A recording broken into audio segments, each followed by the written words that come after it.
What's up guys, it's Drac, and we wanted to get a timely video review out on this guy. We're trying out a new camera, so if the quality or the audio is a little funky, definitely lay some feedback on me. I just want to know what you guys think. But this is the Eagle Point RD8. Picked this one up at Target for 22 bucks. At $22, it should be somewhere in pseudo-primary category, which is definitely what it looks like, right? It's a revolver, a revolver rifle, so to speak. It's got a detachable scope, it's got a detachable barrel, and it's got a built-in stock with storage. Now, it's talking about all the different configurations it has over here. It's definitely gonna be smaller than I feel like I want it to be, and I don't know how modular it's gonna be. So Elite 2.0 in general has had some pretty poor reception, not only in the hobby, but at large, just because a lot of the cost-saving measures are noticeably cheapening the Elite line. And it's hard to say if it wouldn't be better if it just wasn't called Elite, if they were like an extension of the Alpha Strike line or something along that lines. It might be better, but the Eagle Point is our first 2022 Elite 2.0 blaster.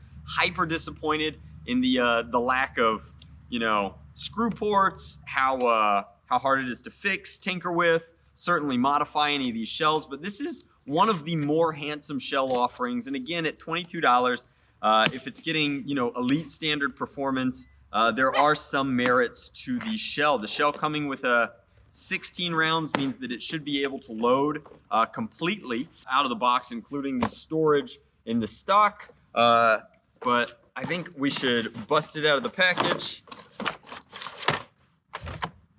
Get the blaster itself, nothing in there. All of the accessories are over here. Jinx, you read the instructions for me. 2 packets of darts. It looks like we're doing plastic-free packaging, which is pretty cool. The scope actually is one of Hasbro's better looking scopes thus far. Now it is Elite 2.0 schemed, and a lot of that detail is coming in the form of cutouts and reliefs in the mold, as opposed to, you know, multi pieces. This is really just the standard turquoise, and then you can peek through to the orange within. But it is sealed, which is good if you leave the toys outside. As far as this goes, it looks like it is a standard in-strike barrel lug, so that's going to be more modular than the ones that come before it. The parts that I keep dropping are the priming handles. So this is not pump action. In fact, it's a bolt action revolver, really just cramming as many features as they possibly can in.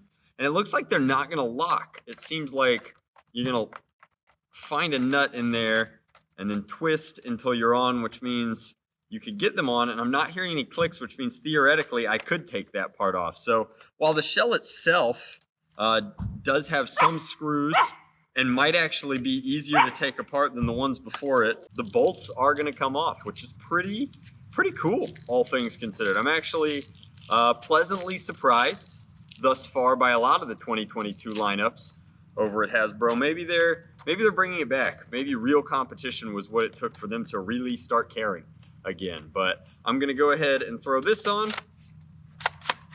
So this is an auto retracting prime. There's a spring inside here.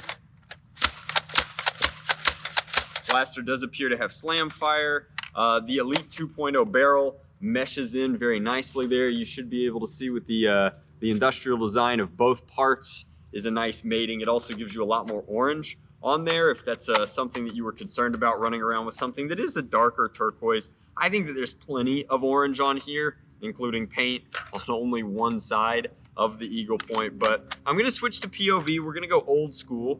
We're gonna load this thing up, both the stock and the very small, very angular cylinder in here, and we'll take some shots downrange, give you our final thoughts.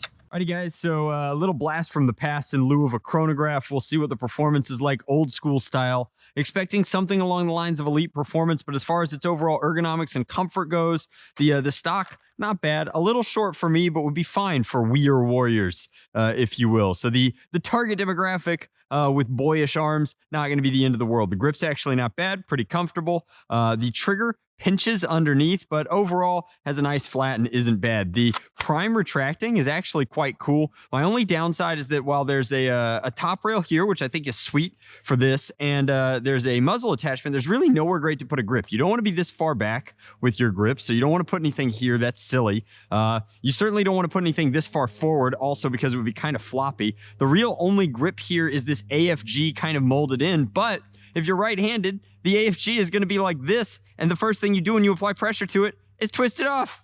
Come on! So that's a little funky, a little frustrating. It's nice. The molding doesn't really stay consistent throughout. My only, I guess, disappointment in this, and I get why it's got an in-strike attachment point. I think that it would look fine with a pseudo suppressor or anything like that.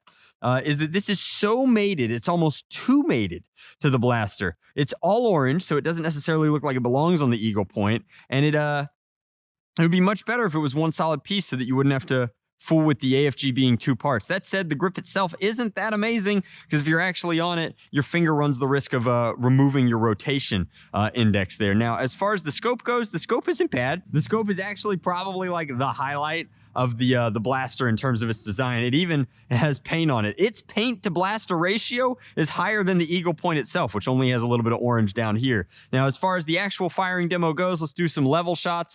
1, and that's not bad.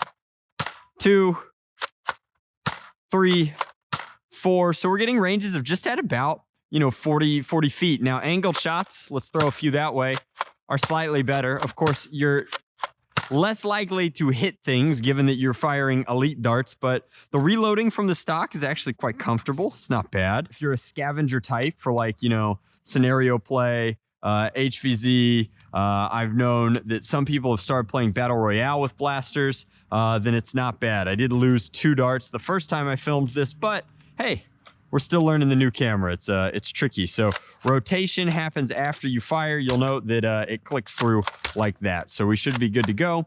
Let's just slam fire a couple for you. So that's 1, and then slam fire. And you're getting pretty comparable ranges. If we angle a couple with slam fire, that's going to be our farthest shot right there at about 55, 60 feet. So as we walk it out, you can tell that I think, and I would not be surprised if when other reviewers get a hold of this and put it over a chronograph, I wouldn't be surprised if the ranges on the chronograph or the numbers on the chronograph come up as like mid 70s instead of mid 60s. I think that this might be the new elite standard, at least for Elite 2.0. And while the jury's still out on how hard it's going to be to get this blaster open and do stuff like that with it, I think that this one's not a particularly compelling shell for paint jobs anyway. It might be an okay integration shell, but an 8-shot revolver is pretty firmly in pseudo primary territory. At $22, this one's an okay pickup. It's not like amazing, it's not like AccuRival, but it's certainly par. And after the stinkers that we've been getting with the Elite logo on them, I think that the Eagle Point is a step in the right direction in terms of like affordability and what it does. 16 darts, 8 rounds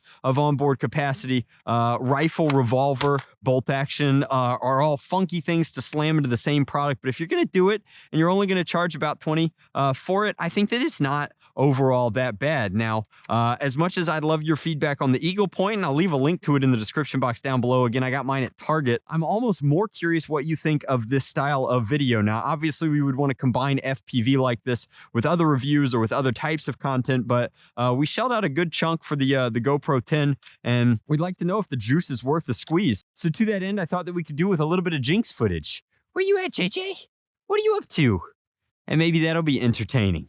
Jinxie, you're in 4K. What do you think of that? Show them the power of the Yeti. Ah! No, she's busy smelling smells. We're actually smoking a salmon right now, and she's like, "Hey, Dad, could I have a bite? Did you forget about Jinx?" Yep, exactly.